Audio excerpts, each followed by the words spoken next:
আচ্ছা, আমাদের বাড়ির যে সবচেয়ে ছোট সদস্য মানে আমাদের টডলাররা, আজ আমরা ওদের জগৎটাকে একটু নতুন করে চেনার চেষ্টা করব। প্রায় আমরা ওদের যা ভাবি ওরা কিন্তু তার চেয়ে অনেক বেশি কিছু। চলুন তো শুরুতেই নিজেদের একটা প্রশ্ন করি। বাবা মা হিসেবে আমরা কি আমাদের টডলারদের সত্যি সত্যি বুঝি, নাকি ওদের কাণ্ডকারখানা দেখে প্রায়ই আমাদের মনে হয় আরে ওরা এমন কেন করছে?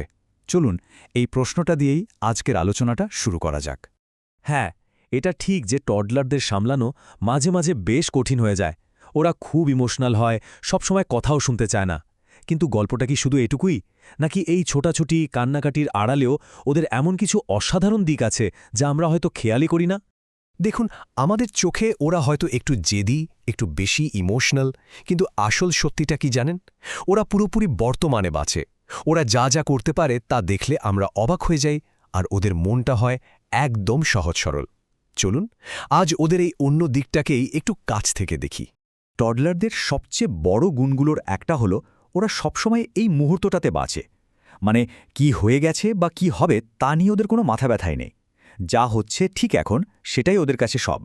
একবার ভেবে দেখুন তো, আপনি হয়তো রাস্তা দিয়ে হাঁটছেন আর ভাবছেন অফিসের কাজ বা বাজারের ফর্দ নিয়ে।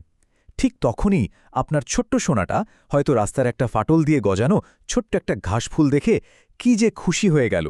এই ছোট ছোট জিনিসে আনন্দ খুঁজে নেওয়াটা কিন্তু ওরাই আমাদের শেখায়। ডক্টর মারিয়া মন্টেসরির একটা খুব সুন্দর কথা আছে, দি অ্যাবজর্বেন্ট মাইন্ড। এর মানে কি জানেন? ছোট বাচ্চারা হলো ঠিক একটা স্পঞ্জের মতো। যেমন স্পঞ্জ পানি শোষে নেয়, ওরাও ঠিক সেভাবেই কোনো চেষ্টা ছাড়াই চারপাশ থেকে সবকিছু শিখে ফেলে। আরে ভাবুন তো একবার, আমাদের বড়দের একটা নতুন ভাষা শিখতে গেলে কি পরিমাণ খাটতে হয়, আর ওইদিকে একটা ২-৩ বছরের বাচ্চা শুধু চারপাশ থেকে শুনে শুনেই কেমন পরিষ্কার করে কথা বলতে শিখে যায়। এটা তো ওদের একটা অসাধারণ ক্ষমতা, তাই না? আমরা তো প্রায়ই ভাবি ও তো ছোট, ও কি পারবে। কিন্তু সত্যি বলতে ওদের মধ্যে এমন সব সুপার পাওয়ার লুকিয়ে আছে যা আমাদের রীতিমতো অবাক করে দেয়। চলুন তো ওদের কিছু হিডেন সুপার পাওয়ার দেখে নেওয়া যাক। একটু খেয়াল করলেই দেখবেন গাড়িতে করে কোথাও যাওয়ার সময় ওরা ঠিক চেনা জায়গাগুলো মনে রাখে, কিংবা বইয়ের ছবির সাথে আসল খেলনাটা মিলিয়ে ফেলে। এমনকি দেখবেন ছোট ছোট কাজে আপনাকে সাহায্য করতে কি ভীষণ আগ্রহী। বা ধরুন নিজে নিজে জামা পরার জন্য বায়না করে। এই সবই তো ওদের বেড়ে ওঠার আর সক্ষমতার প্রমাণ। আর এই সক্ষমতাগুলো কিন্তু আরও ভালোভাবে ফুটে ওঠে যখন আমরা ওদের জন্য বাড়ির পরিবেশটা একটু সহজ করে দিই। খুব বড় কিছু না, ধরুন ওদের জামাকাপড়টা যদি এমন জায়গায় থাকে যেখানে ওর হাত যায়, দেখবেন ও নিজেই পরার চেষ্টা করছে। ওদের এই স্বাধীনতা দেখলে আমরা নিজেরাই অবাক হয়ে যাই। এখানে একটা দারুণ ঘটনা বলি। একজন মা তার অভিজ্ঞতা বলছিলেন, একবার বাড়িতে এক মিস্ত্রি কাজ করতে এসেছিলেন।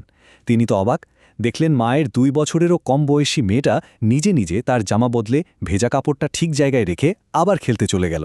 ওই ভদ্রলোকের কাছে এটা অবিশ্বাস্য মনে হয়েছিল। আচ্ছা, ওদের ক্ষমতা তো বোঝা গেল। এবার একটু ওদের মনটার কথা ভাবি। টডলারদের মনটা না একদম সরল, একদম খাঁটি। কোনো জটিলতা বা কাউকে কষ্ট দেওয়ার চিন্তা ওদের মধ্যে থাকেই না। বলা হয় কোনো টডলারের মনে এক ফোঁটাও বিদ্বেষ থাকে না। ওরা যাই করে সেটা ওদের সহজ আবেগ থেকে করে, কাউকে আঘাত করার জন্য কিন্তু একদমই করে না। একটা খুব সাধারণ উদাহরণ দেই। ধরুন আপনার বাচ্চাটা অন্য বাচ্চার হাত থেকে একটা খেলনা কেড়ে নিল। আমাদের মনে হতে পারে কি দুষ্টুমি, কিন্তু আসলে ও খারাপ বলে এটা করে না। ওর তখন ওই খেলনাটা খুব করে চাই, আর নিজের এই তীব্র আবেগটা ও নিয়ন্ত্রণ করতে শেখেনি। এটা নিষ্ঠুরতা নয়, এটা হলো ওদের সরল আবেগ। ওদের আরও দুটো অসাধারণ গুণ আছে যা আমাদের বড়দেরও হয়তো ওদের কাছ থেকে শেখা উচিত। ১, ওরা একদম খাঁটি। আর ২, ওরা খুব সহজে ক্ষমা করে দেয়। একবার ভাবুন তো, আমাদের বড়দের যদি একবার মেজাজ খারাপ হয়, তার রেশটা হয়তো সারাদিন থেকে যায়, তাই না?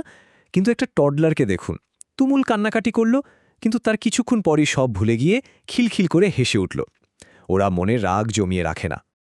আর ওদের ক্ষমা করার ক্ষমতা, সে তো অবিশ্বাস্য। আমাদের যদি কখনো ভুল হয়, আমরা যদি ওদের বকা দিই, তারপর মন থেকে সরি বললে দেখবেন ওরা এক মুহূর্ত দেরি না করে আমাদের জড়িয়ে ধরে সব ভুলে গিয়ে ভালোবাসায় ভরিয়ে দেয়। সম্পর্কটাকে কিভাবে সহজ আর সুন্দর রাখা যায় তা ওরাই না আমাদের শেখায়। আর ওদের সততা, সে তো আর এক কাঠি সুরেশ। যারা টডলারদের সাথে সময় কাটিয়েছেন তারা সবাই জানেন, বাসে বা রাস্তায় কোনো টাকুয়ালা লোককে দেখলে ওরা হয়তো চেঁচিয়েই বলে উঠবে, ওই দেখো লোকটার মাথায় চুল নেই। আমরা হয়তো একটু অপ্রস্তুত হয়ে যাই, কিন্তু ও তো শুধু যা দেখছে সেটাই বলছে, কোনো বিচার নেই, কোনো ভনিতা নেই, একদম খাঁটি কথা। তো এত সব কথা বলার পর আমরা কিভাবে আমাদের টডলারদের একটু নতুন চোখে দেখতে পারি, কিভাবে ওদের সাথে আমাদের সম্পর্কটা আরও মজবুত করতে পারি? খুব সহজ 3টে কাজ আমরা করতে পারি। প্রথমত, আমাদের নিজেদের জীবনের গতিটা একটু কমিয়ে ওদের চোখে মিটটাকে দেখি চলুন। দ্বিতীয়ত, ওরা যা যা পারে সেটাকে সম্মান করি, ওদেরকে ছোট ছোট কাজ করতে দিই। আর সবশেষে ওদের আচরণকে একটু উদার মন নিয়ে দেখি।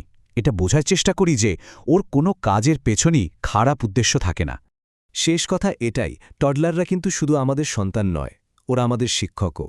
ওরাই তো আমাদের শেখায় কিভাবে বর্তমানে বাঁচতে হয়, কিভাবে মনটাকে সহজ সরল রাখতে হয়, আর কিভাবে কোনো শর্ত ছাড়াই ভালোবাসতে হয়।